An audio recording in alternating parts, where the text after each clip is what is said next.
Olá pessoal, sou o Lucas Vargas, vice-presidente executivo do portal imobiliário Viva Real, e a gente está aqui para falar sobre as expectativas para o ano de 2016. A gente já fez um vídeo anterior a este que comentava sobre os 10 pontos que resumiam o que aconteceu no mercado durante o ano de 2015, e ele foi a base para a gente chegar no cenário de hoje. O que a gente espera para o ano de 2016, para o mercado como um todo, mas especificamente para o mercado imobiliário. O que deve acontecer? Para a gente chegar nestes 10 pontos que resumem a nossa expectativa do que deve acontecer por ano de 2016, a gente partiu do cenário econômico atual.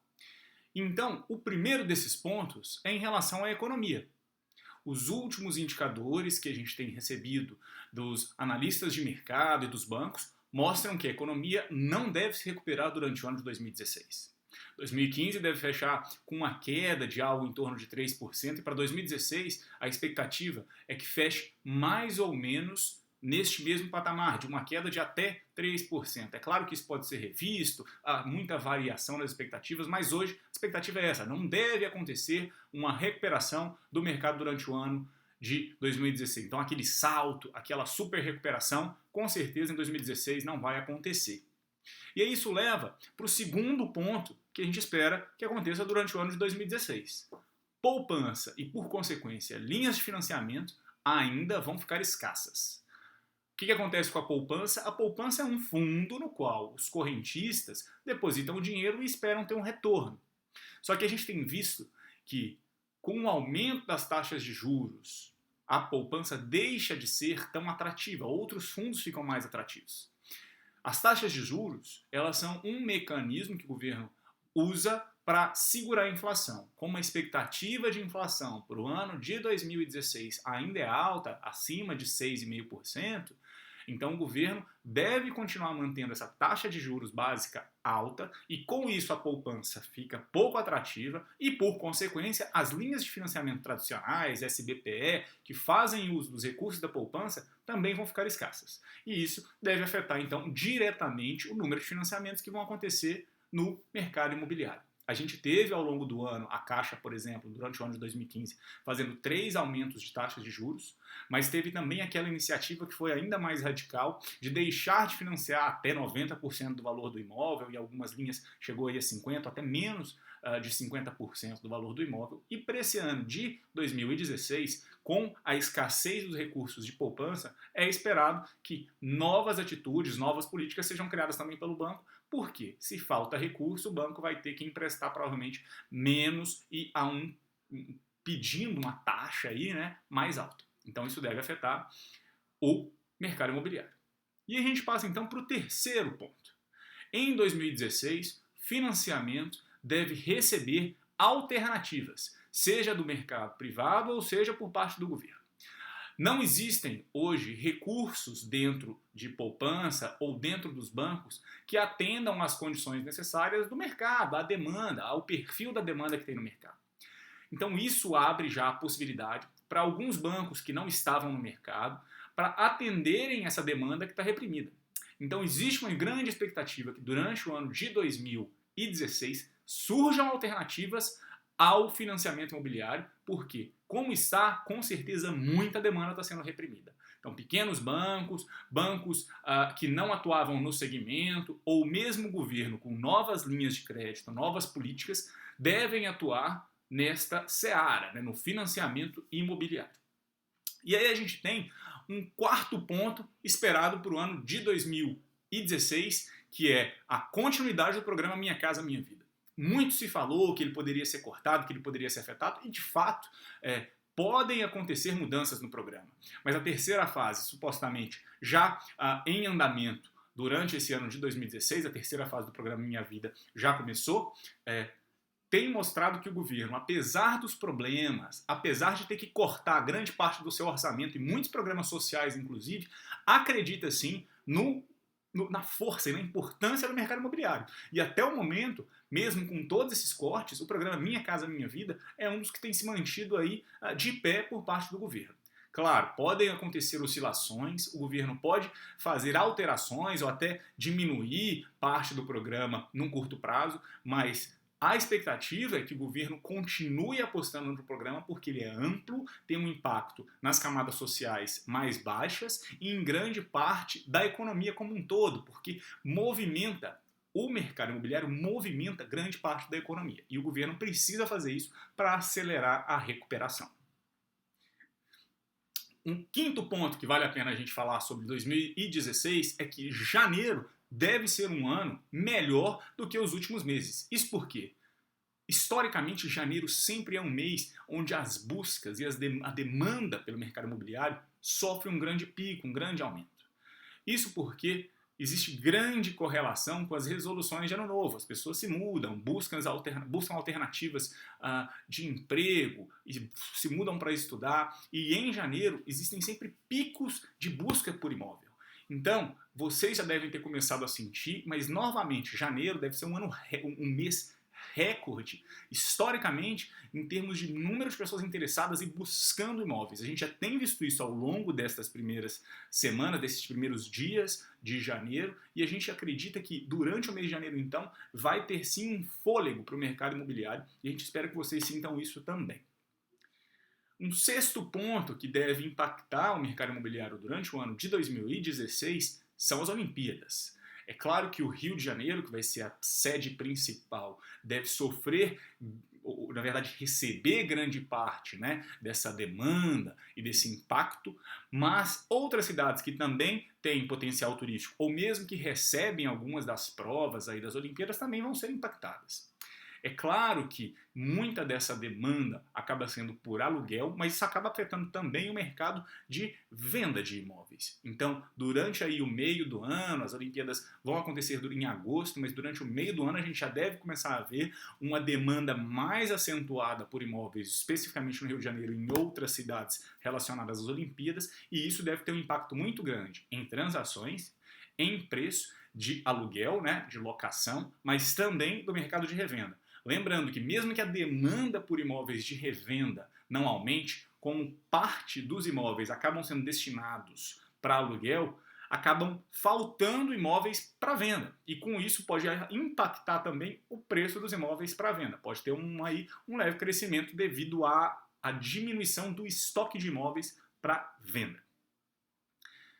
O sétimo ponto é que em 2016 novos lançamentos devem continuar escassos.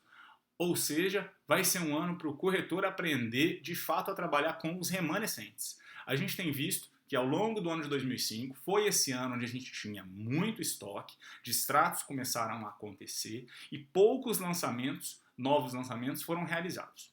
A gente sabe que estes lançamentos, para eles voltarem a acontecer, eles dependem de uma confiança do setor imobiliário como um todo, das incorporadoras, que vai existir um mercado potencial. Isso depende de financiamento imobiliário, isso depende de setores da economia que precisam crescer para estimular a demanda, para garantir que existam compradores interessados, que acreditem no desenvolvimento do país e, com isso, de fato, executem uma transação, uma compra desse imóvel.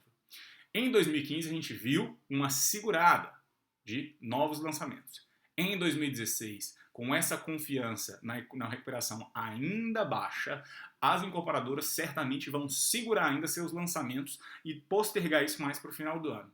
Vale lembrar que o estoque ele continua alto, por mais que grande parte das vendas que aconteceram de imóveis novos de incorporadoras, grande parte dessas vendas foram aí estoques ou remanescentes. Para 2016, o estoque não caiu tanto em relação ao que tinha em 2015, porque a gente teve distratos e ainda assim alguns lançamentos. Então, 2016 vai continuar sendo esse ano no qual os lançamentos vão ser escassos e o estoque, os remanescentes, vão estar aí à disposição para os corretores fazerem um trabalho de venda, certo? O oitavo ponto é que, em havendo essa recuperação inicial mais para o final do ano, normalmente, a recuperação da economia começa com investimentos. Estes investimentos, normalmente, eles têm impactos nos setores comerciais, sejam comércios, supermercados, escolas, etc. Estes investimentos, então, normalmente, eles têm primeiro um impacto no setor comercial.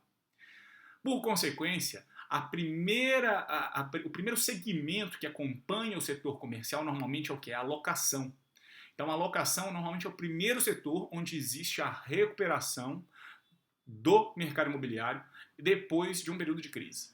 E depois que existe essa recuperação da locação, que tem um impacto, claro, no número de imóveis ali que vão ser disponibilizados para venda, por exemplo, deve haver também um leve crescimento dos preços de imóveis usados. E aí sim, o pessoal já confiante, a demanda confiante, com renda, já vai ser aí possibilitada a possibilidade, vai existir a possibilidade de transações de venda. Certo? Lembrando que para isso acontecer a gente precisa do combustível, que é o financiamento. Então é por isso que também que tem um impacto em primeiro comercial, depois aluguel e depois venda de imóveis. Venda de imóveis acaba sendo o último dos setores aí que é impactado em uma recuperação do mercado imobiliário.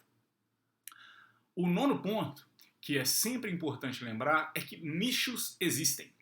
Existem diversas cidades nas quais existem setores ou segmentos da indústria que acabam se beneficiando em períodos de crise e que, por consequência, acabam gerando dentro da cidade ou da região ilhas de desenvolvimento. E essas sim podem ter, durante o ano de 2016, um período positivo, podem ter sim resultados positivos. A gente tem cidades onde, por exemplo, novas universidades estão sendo criadas, a gente tem cidades onde alguns setores acabam não sendo prejudicados, como por exemplo o turismo interno acaba se beneficiando de um dólar mais alto, então as pessoas estão viajando mais no Brasil e não fora, isso então pode beneficiar certas regiões. E existe sempre o nicho, por exemplo, de luxo. Mercado de luxo a gente fala sempre que é o último mercado a sofrer com a crise. É um mercado que muitas vezes não precisa de financiamento, então ele não tem problema desse combustível que move o mercado imobiliário. E normalmente o mercado de luxo em períodos de crise acaba sendo um mercado que passa de forma um pouco aí mais tranquila, mais branda, sem ser muito afetado.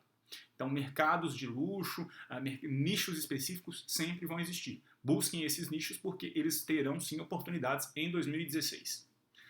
E por fim, os lançamentos que de fato começarem a acontecer ao final do ano de 2016 vão ditar o mercado daqui para frente.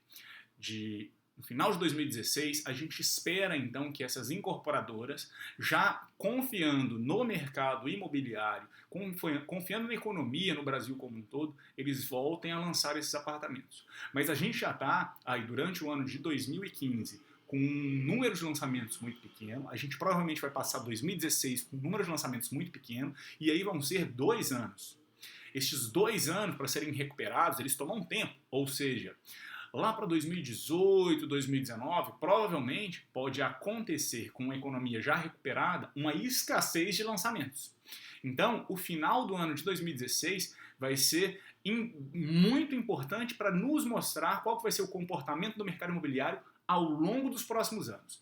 Havendo confiança na recuperação da economia, as incorporadoras vão começar a lançar e deixar que fique esse período sem lançamentos em no máximo aí 2 anos. Do contrário, se a gente postergar essa volta aos lançamentos, a gente vai ter uma falta de imóveis de lançamentos alguns anos dali em diante, e isso vai ter um impacto muito grande no mercado imobiliário nos anos seguintes, e com isso o ciclo de recuperação do mercado vai demorar a se estabilizar.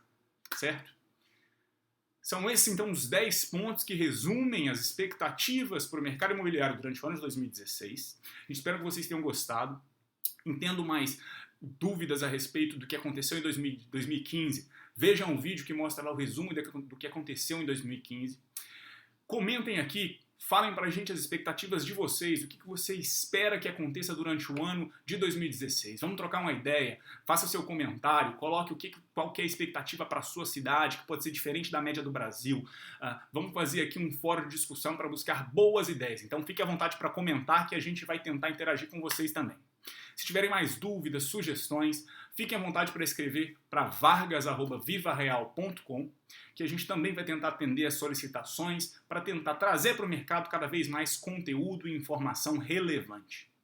A gente tem o nosso portal Viva Corretor de Conteúdo, no qual você consegue encontrar uma gama muito grande de materiais que ajudam em temas como marketing, venda, transação, consumidor, tecnologia, os mais variados. Nossa ideia é trazer para você conteúdo relevante que vai te ajudar no dia a dia, na prática, como corretor de imóveis, a fazer um trabalho de excelência.